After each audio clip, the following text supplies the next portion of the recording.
শাপলার এই গণহত্যা, শাপলার এই হত্যাকাণ্ড বাংলাদেশের ইতিহাসে, বাংলাদেশের রাজনীতিতে অনেক বড় একটা ক্ষত তৈরি করে গিয়েছে। যদি শাপলা গণহত্যাকে সেই সময় আমরা ঠেকিয়ে দিতে পারতাম, সেই সময় যদি যারা এটার জন্য দায়ী, সরকার, রাষ্ট্রযন্ত্র এবং বিভিন্ন রাজনৈতিক এলিমেন্ট, তাদেরকে যদি বিচারের আওতায় আমরা আনতে পারতাম, তার বিরুদ্ধে যদি সামগ্রিকভাবে সমাজের এবং রাজনীতির সকল পক্ষ আমরা দাঁড়াতে পারতাম, তাহলে কিন্তু জুলাই গণহত্যা হতো। শাপলা গণহত্যাকে কোনো না কোনো ভাবে বৈধতা দেওয়া হয়েছে, তার প্রেক্ষাপট তৈরি করতে অনেকেই ভূমিকা রেখেছে। ফলে সেই সময় সরকারকে জবাবদিহিতা করতে পারা যায়নি বলে সরকার জুলাইতে আরেকটা গণহত্যা করার সুযোগ পেয়েছে, সাহস পেয়েছে। শাপলা হত্যাকাণ্ডের অনেকগুলা ডাইমেনশন আছে, অনেকগুলা মাত্রা আছে। তবে একটা কথা বলে রাখছি ভালো, আজকে যে আমরা দাবি এখান থেকে উঠাচ্ছি যে এক যুগ চলে গিয়েছে বিচারহীনতা, এটা আজকে এসে জুলাই পরবর্তী বাংলাদেশে এসে আমরা এটা বিচারের দাবি জানাচ্ছি। এটা কিন্তু ন্যাশনাল ওলামা অ্যালায়েন্সের দাবি না, এটা এনসিপির দাবি, এটা বাংলাদেশের জনগণের দাবি।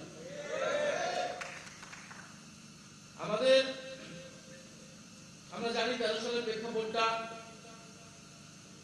যে 2013 সালে যুদ্ধাপরাধীর বিচারের দাবিতে একটা আন্দোলন শুরু হল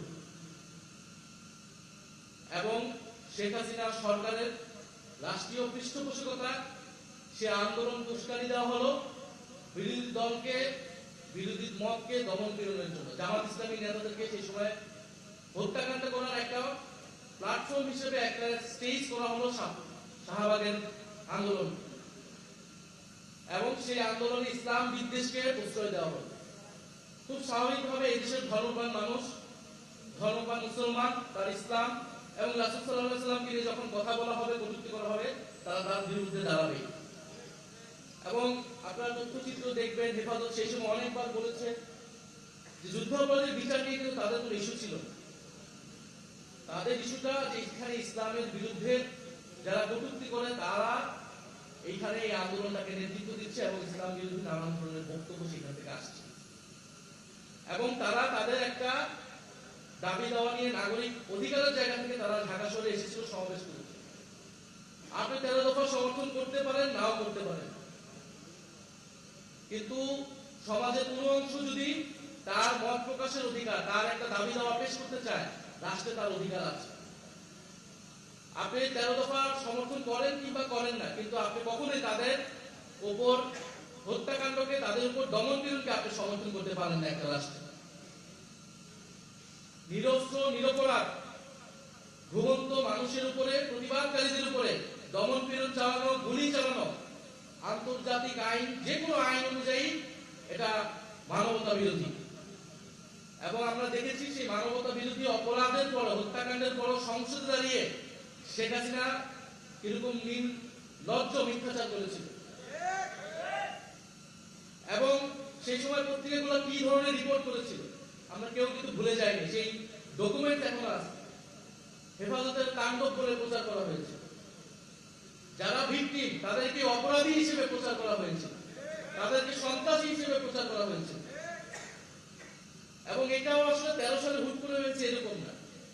বাংলাদেশে ওয়ার অন টেরর প্রজেক্টের সময় থেকে এই দেশের দাড়ি টুপি, মাদ্রাসা, আলেম ওলামাকেই এক ধরনের জঙ্গি হিসেবে চিত্রিত করার প্রবণতা আমাদের মিডিয়া সহ নানান জায়গায় আমরা দেখেছি। এবং দক্ষিণ এশিয়ায় এর সাথে আরো যুক্ত হয়েছে হিন্দুত্ববাদ। ফলে আমাদের স্বাভাবিকভাবে সাধারণ মুসলমান অনেকে দাড়ি রাখেন, অনেকে রাখেন না, আমাদের আলেম ওলামা, মাদ্রাসা ছাত্র, তাদেরকে আদারাইজ করে ফেলা, তাদেরকে সমাজ থেকে বিচ্ছিন্ন করে ফেলা, যেন তারা সমাজের ভিতরে অন্য একটা সেগমেন্টের লোক, কিন্তু তারা তো আমাদের সমাজেরই অংশ, আমাদের ভাই বন্ধু, আমাদের আত্মীয় স্বজনই তো মাদ্রাসায় পড়ে। আমরা কেউ স্কুল কলেজে পড়েছি, আমার ভাই বোনেরা কেউ মাদ্রাসায় পড়েছে। ফলে এই যে তাদেরকে আলাদা করে দেওয়ার একটা রাজনীতি, সমাজকে বিভাজিত করে দেওয়া হয়েছে এই রাজনীতির মাধ্যমে, এটার একটা রূপ আমরা দেখেছি 13 সালে শাপলা এবং শাহবাগের মধ্যে। এবং এর ফায়দা নেওয়ার চেষ্টা করেছে সেই সময় ফ্যাসিস্ট সরকার, শেখ হাসিনার সরকার।